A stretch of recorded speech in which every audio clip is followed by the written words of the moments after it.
નમસ્કાર દર્શક મિત્રો, બ્રેકિંગ ન્યૂઝમાં આપનું હાર્દિક સ્વાગત છે. આપ જોઈ રહ્યા છો ગુજરાત ન્યૂઝ 24.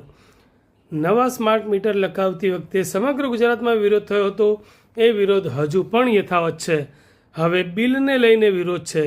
સ્માર્ટ મીટરનો ભડકો ડભોઈ તાલુકામાં થવા પામ્યો છે. ડભોઈ તાલુકાના સાઠોદા ગામે સ્માર્ટ મીટર તોડી પાડવાની આપી ચીમકી. સાઠોદા ગ્રામ પંચાયત કચેરીએ ગ્રામજનોએ એકત્રિત થઈને વિરોધ કર્યો હતો અને કેટલીક જગ્યાએ તો મીટરોના નંબરો પણ બદલાઈ ગયા છે, જેના કારણે લોકો મૂંઝવણમાં મુકાયા છે. ડભોઈ તાલુકાના સાઠોદ ગામમાં સ્માર્ટ મીટરને લઈને વીજ ગ્રાહકોનો આક્રોશ ચરમ સીમાએ પહોંચ્યો છે.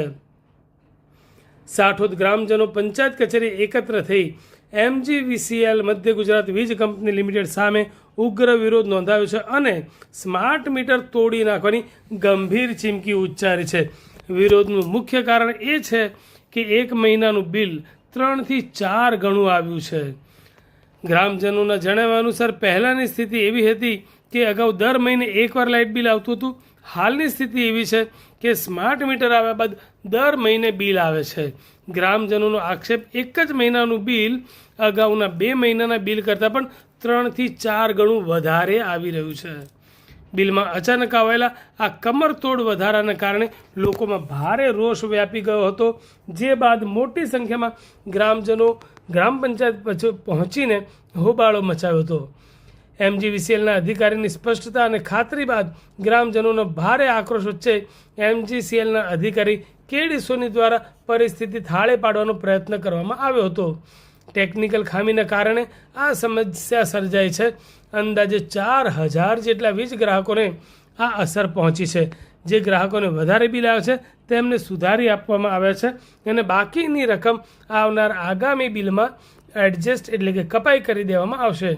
KD સોની અધિકારી MGVCL ગ્રાહકોને સ્પષ્ટ સંદેશો આપતા જણાવ્યું હતું કે ટેકનિકલ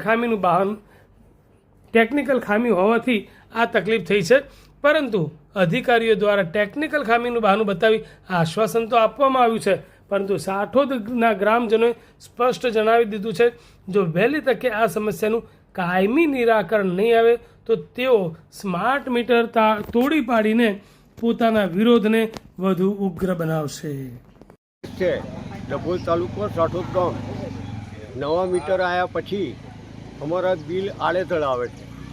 જે ભરતા હતા એનાથી ડબલ બિલ આવે છે અને વહીવટી ખામીને અંગે 100 રૂપિયા બિલ થતું હોય એને બદલે 200નું બિલ ઉધારીને આવે છે. DEBની ઓફિસે જઈએ તો સુધારીને આપે છે. મારું પોતાનું બિલ છે તે 5549 હતું. ઓફિસે ગયા પછી 3150 થયું. ત્યાં એમની સાઈન હાથે છે. આ એનું આટલી મોટી વહીવટી ખામી હોવા છતાં જે તે અધિકારીઓ એના તરફ ધ્યાન નથી આપતા, એ વાત 100% છે. બરાબર. અને સરકાર એવું કહે કે અમે પ્રજાના લાભમાં કરીએ છીએ. અમે તો એવું જોયું છે કે જઈ જોયો અને આયા પછી કશું કર્યું નથી. અમારે બુલેટ ટ્રેનની જરૂર નથી, અમારે જનતા ટ્રેનની જરૂર છે. અમારે એક્સપ્રેસ હાઈવેની જરૂર નથી, અમારે સામાન્ય રોડની જરૂર છે. આ મીટરના તાત્કાલિક નહીં તો મીટરો ભાગી કાઢવાનો પ્રોગ્રામ અમે 1 દિવસ કરવાના છે, જે DEB ખબર આપીશું અને જે એમને એ ખબર બંદોબસ્ત કરવો હોય તે કરે. સામૂહિક રીતે બધા આખા ગામના મીટરો ભાગી કાઢવાના છે. ત્યારથી આ નવા મીટરો આવ્યા છે ત્યારથી લોકોના બિલોમાં ડબલ મીટરોનો ચાર્જ આવે છે. જૂના મીટરો લઈ ગયા પણ એને કોઈ ઇસ્યુ બનાવ્યો ને એને નવા મીટરો લાખ એમને લગાવી દીધા. એનું પોતના મીટરનો બીજાનો નંબર આવે, બીજા બાજુવાળાના નંબરનો મીટરનો રેટ આવે છે. મને આજે ખબર પડી 5 મહિના પછી મારા મીટરનો નંબર અલગ છે ને બાજુવાળાનો મીટરનો મારામાં આવે છે. આગલો મહિને મેં 2800 રૂપિયાનું ભર્યું, આ મહિને મેં 2800 રૂપિયાનું બિલ આવ્યું. આ કેવી રીતે બને એમ? કારણ કે 1 મહિનો તો અમે ઘર બંધ હતું તો કેટલું મીટર આવે. અને આવી કેટલાક જગ્યાએ ભૂલો થઈ છે. જ્યાં જઈએ છીએ ઓફિસે એ લોકો સુધારી આપે છે, એટલે એમની ભૂલ છે કબૂલ્યું છે એમને. એનો મતલબ એવો થયો. તો આવા કેટલા ગ્રાહકોના એ લોકોએ પૈસા ડમ્પ થયા હશે. રિટર્ન એમને કરવા જોઈએ. નાના મોટા ખેડૂતો, નાના મોટા મજૂરિયાત વર્ગના આવા 2500 3,000 બિલો મોકલે છે, તે લોકો ક્યાંથી ભરવાના છે? જે લોકોના બિલ ભરેલા છે જે લોકોના બિલ ભરેલા છે એ લોકોએ એમને રિફંડ તરીકે પાછા આપવા જોઈએ અને એમની ભૂલ કબૂલવી જોઈએ.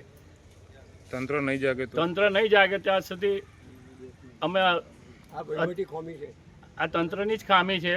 આ માટે તંત્ર જાગે નહીં તો આંદોલનના અમે માર્ગે મીટરો અમે ભરી જઈશું અને નાખીશું જ્યારે બધા. મીટર કાઢવાના છે અમે કાઢીને તોડી નાખીશું. એવું થશે પછી. જી ઓકે સર. આજ રોજ મધ્ય ગુજરાત વીજ કંપની લિમિટેડ ડભોઈ રૂરલ દ્વારા જૂન મહિનામાં જે ગ્રાહકોને લાઇટ બિલો આપવામાં આવ્યા છે એ ગ્રાહકોના રૂટ કોડ ચેન્જ થવાના હિસાબે એમના બિલોમાં ઇલેક્ટ્રિસિટી ડ્યુટી જેને આપણે ઈડી તરીકે દર્શાવે છે એમાં થોડીક ગણનામાં અચોકસાઈ થયેલી છે. જે બાબતની જાણ અમારા ધ્યાન ઉપર આવતા અમે આવા ગ્રાહકો કે જેઓની ઈડી ખરેખર ખોટી ગણાયેલી છે એવા આશરે 4000 ગ્રાહકોની ઈડી એ લોકોની અરજી આવે કે ના આવે એની પહેલાં સદર ઓફિસેથી સંપૂર્ણ રીતે જેટલી એમને મળવાપાત્ર છે એ બાદ આપીને નેક્સ્ટ બિલમાં એ લોકોનું કન્સિડરેશન કરેલું છે. જે કોઈ બિલમાં ઈડી ખોટી ગણાયેલી હોય એને ઓફિસે પણ આવવાની જરૂર નથી. નેક્સ્ટ બિલમાં એ ઓલરેડી તમારા ખાતામાં જમા થઈ જશે અને જે પણ હશે તે તમને નેક્સ્ટ બિલમાં પ્લસ માઇનસ કરી આપશે.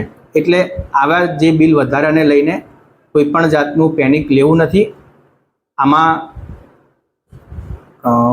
સિસ્ટમના ભૂલના હિસાબે આ ઇસ્યુ થયેલી છે જે ઓફિસના ધ્યાન ઉપર આવતા એને અત્રે દ્વારા સુધારી દેવામાં આવેલ છે.